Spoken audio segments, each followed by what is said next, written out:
Bismillahirrahmanirrahim. Assalamualaikum warahmatullahi wabarakatuh. Selamat malam, salam sejahtera bagi kita semuanya.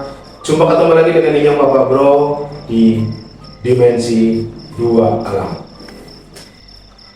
Malam hari ini, sahabat-sahabat semuanya, Inyong akan menceritakan sebuah cerita yang lagi viral dan hot. Di mana kita berada di posisi di jalur tol di daerah tol Cipali yang konon cerita banyak misteri-misteri, sehingga Inyong bersama istri dan Inyong sengaja datang ke tol Cipali untuk membuka tabir seberapa dahsyat misteri di tol Cipali. Oke, sahabat Dimensi 2 Alam, simak selengkapnya di Dimensi 2 Alam.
Halo guys, kisah cerita berawal dari Inyong itu bersama keluarga Inyong perjalanan ke Purwokerto, ke daerah Inyong, karena habis berkunjung ke tempat saudara di Jawa Barat, Purwakarta.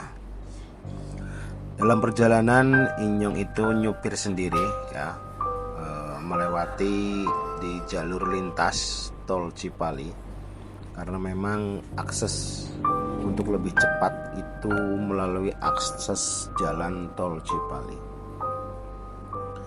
Kita lagi ngobrol asik keluarga bersama Inyong, istri dan Inyong, anak-anak Inyong lagi bersendaguro dalam mobil dengan menikmati musik yang slow, nuansa malam hari. Memang kita perjalanan malam hari yang dingin, karena memang situasi itu cukup lumayan panas, sehingga kita menempuh jalur di malam hari. Cerita banyak tentang keluarga, tentang sahabat, tentang YouTube, ya kisah dalam sebuah penelusuran selama kita eksplor. Banyak sekali kendala-kendala, banyak sekali halangan, rintangan, namun demikian kita nikmati saja sebuah perjalanan kehidupan dalam bereksplor ya, bersama sahabat-sahabat Inyong yang selama ini bareng dalam eksplorasi. Tiba-tiba anak wadone Inyong itu bercerita, "Pah, kalau ekspor takut nggak?" Ya namanya sudah expert, ya ada takut sih pasti ada dek. Ya berani, namanya konsekuensi sebuah explore itu, ya itulah adanya. Astagfirullahaladzim, astagfirullahaladzim. Pak, pak, apa itu depan pak? Putih-putih apa pak? Putih-putih pak. Apa mah? Sontak saya teringat dengan sebuah kejadian bus ya yang terbakar, teman-teman. Bus yang terbakar itu persis tepat di jalur ini. Itu tepatnya di jalur Cipali, berdekatan dengan ada sebuah batu namanya Batu Bleneng. Itu korban banyak sekali, hampir semua penumpang itu meninggal karena busnya terbakar. Itu Batu Bleneng. Sehingga Inyong itu putuskan untuk saya berhenti. Memang itu bukan tempat pemberhentian, tapi Inyong itu berhenti dengan secara tiba-tiba tak nyalakan lampu bahaya, riting bahaya, dua lampu riting, sehingga menandakan tanda bahaya kayak gitu. Saat itu saya keluar kendaraan, terus saya tengok kanan kiri, posisi aman, tidak ada, kebetulan di situ tidak ada penjaga di jalur tol. Saya ambil tasbih, saya ambil tongkat bambu kuning, kemana-mana saya itu bawa bambu kuning. Saya mujahadah, dan secara tiba-tiba teman-teman ya, ini itu kayak mendengar suara, tolong papa bro, tolong papa bro, tolong papa bro. Bener, itu ada kayak ada banyak suara minta tolong teman-teman. Terus saya itu tengok kanan kiri, terus saya manggil istri Inyong, mah, bisa keluar nggak? Istrinya bilang, ada apa pak? Sini sebentar. Terus istrinya keluar, mah, denger nggak suara minta tolong tadi? Bener, papa itu bener-bener jelas mendengar, jelas sekali suara, tolong papa bro, tolong papa bro gitu. Istrinya ternyata nggak mendengar. Terus saya bilang sama istrinya, mah, ini apapun yang terjadi, kita melintasi jalur wilayah tol Cipali. Tadi mama sudah melihat ada sebuah kelintaban bayangan putih di pinggir jalan, nggak tahu itu tanda apa, sehingga papa itu berhenti di sini. Mau nggak mama jadi mediator biar suara yang tadi minta tolong ataupun yang tadi berdiri di pinggir jalan tol itu maksudnya apa sih? Kok minta tolong seperti itu? Ya namanya sudah menjadi istri tukang ekspor ya guys, sehingga istrinya mau aja dan siap.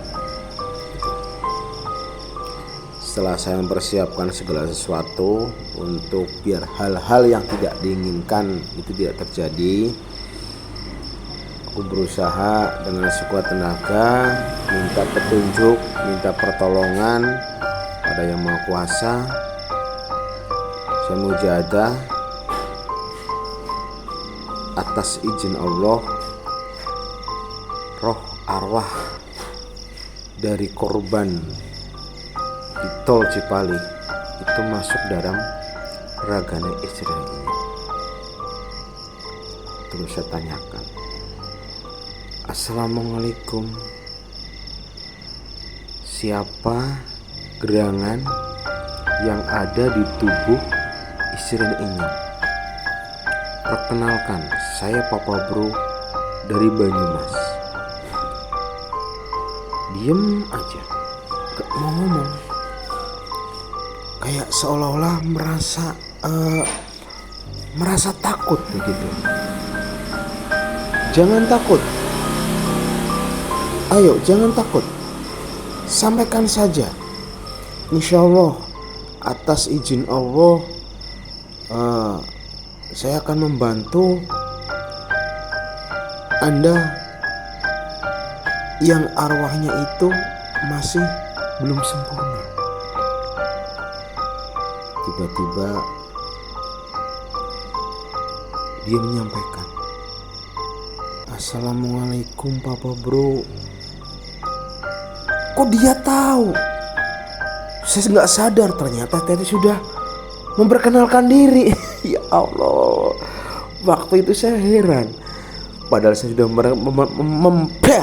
memperkenalkan diri. Saya juga heran, kok dia tahu nama saya. Saya baru sadar ternyata saya sudah memperkenalkan diri.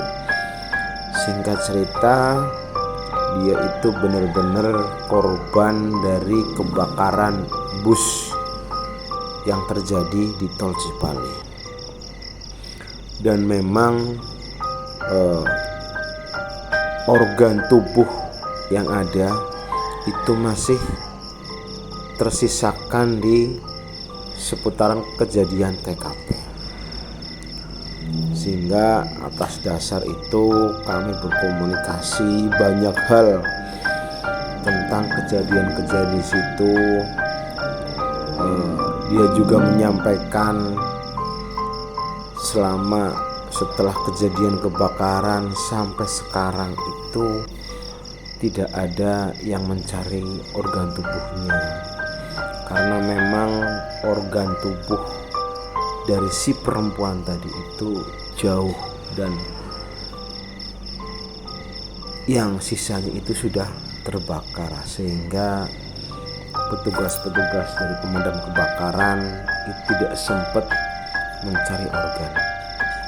Alhasil kami yang melintas di jalur Tol Cipali ini gak tahu artinya apa, kami mendapatkan petunjuk, kami diberi amanat, kami diberi penglihatan untuk bisa melihat dan bisa mendengar dan bisa berkomunikasi dari salah satu korban dari kebakaran bus di Tol Cipali.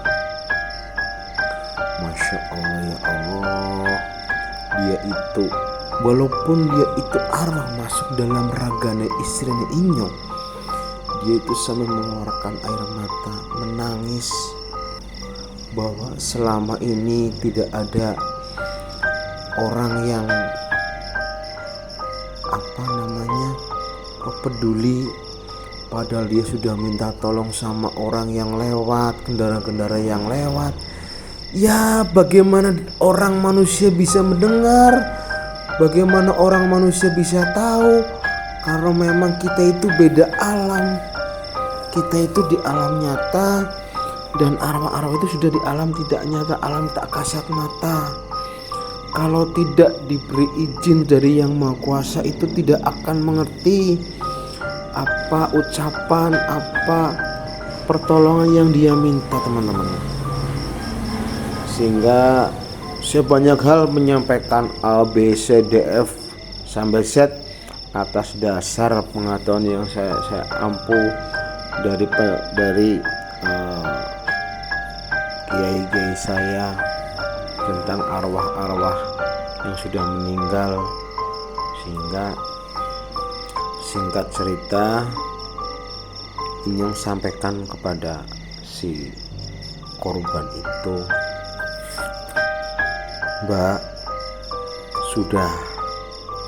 Mbak itu sudah tidak berada di alam nyata. Seharusnya mbaknya itu berada di alam kekal abadi. Jadi bukan di sini tempatnya. kalau mbaknya itu berkenan dan mau, atas izin Yang Maha Kuasa akan saya bantu. Doakan semoga arwah dari mbaknya kembali ke alamnya dan hidup tenang di sana. Biarlah sisa organ tubuh yang ada di sini, karena manusia itu hakikatnya terbuat dari tanah, akan kembali ke tanah. Intinya Anda di sini jangan mengganggu dan bukan tempatnya di sini. Alhamdulillah teman-teman, berkat doa teman-teman semuanya, saya mohon pada Tuhan Yang Maha Esa, Allah Subhanahu wa Ta'ala, saya mendoakan, dan secara tiba-tiba dia itu keluar dari raga istri Nyong sambil menyampaikan, terima kasih Papa Bro, terima kasih Papa Bro, terima kasih Papa Bro, sudah membantu saya mengembalikan ke alamnya dan membuat saya sadar bahwa saya sudah tidak berada di alam nyata. Sampaikan salam hormat, permohonan maaf pada istri Papa Bro. Saya pergi Papa Bro. Assalamualaikum warahmatullahi wabarakatuh. Waalaikumsalam warahmatullahi wabarakatuh. Dia langsung terbang ke atas. Bener-bener itu kejadian itu teman-teman, kalau melihat film Susana ataupun teman-teman melihat orang teman-teman sekarang explore, itulah kejadiannya. Aura putih terbang ke atas langit. Masya Allah, bener-bener itu ya apa ya, bentuk keajaiban dunia, kuasa ilahi, bener-bener kuasa ilahi. Terus tiba-tiba memang kami itu cukup lumayan lama, kurang lebih sekitar, kami menggunakan mediator isi Nenek Inyong itu kurang lebih sekitar 30 menit ataupun setengah jam, sehingga memang istri itu sangat capek. Terus saya ambil air putih, terus tak minumkan, tak cuci mukanya, tangannya, kakinya, terus saya siram di jalur itu dengan air putih, dan tersadar. Terus istri Nyong, sebenarnya istri Nyong merasa bahwa dia itu bertemu dalam rohnya, istrinya itu bertemu dengan si perempuan itu. Cuma memang karena posisinya memang ada sedikit perbedaan, memang tipis, cuma ada perbedaan sehingga tidak bisa berkomunikasi. Dan bahkan istrinya pun sampai mendengar keluh kesah dari si perempuan itu. Saya merasa merasa kasihan sekali, bahwa sudah sekian tahun, kurang lebih sekitar kejadian itu kurang lebih sekitar 2021, sekarang sudah 2024, kurang lebih sekitar 3 tahun si perempuan itu mencari pertolongan untuk mengembalikan ke alamnya. Alhamdulillah, dengan izin Allah, Inyong bersama istri Inyong itu berusaha untuk mengembalikan arwah dari mbaknya itu kembali di alamnya, bukan di alam nyata. Itulah teman-teman semuanya ya, kisah cerita Inyong perjalanan dari Purwakarta ke Purwokerto melintasi tol Cipali. Ambil sisi positif, buang sisi negatif dari kisah cerita itu, bahwa alam goib itu benar-benar ada. Kalau sahabat-sahabat Papa Bro beragama Islam, beragama Muslim, pasti ada rukun iman salah satunya adalah iman kepada alam gaib. Itulah adanya teman-teman. Itulah cerita. Itulah kisah yang kami alami, kita alami dalam sebuah perjalanan. Oke, sahabat Bapak Bro, itulah sebuah kisah nyata, misteri yang Inyong alami, yang Inyong rasakan selama dalam sebuah perjalanan membuka tabir misteri. Bantu subscribe, like, share di dimensi 2 alam. Ambil sisi positif, buang sisi negatif. Saya Pak Bro, mohon maaf bila salah kata. Assalamualaikum warahmatullahi wabarakatuh. Wassalamualaikum warahmatullahi wabarakatuh. Bye bye.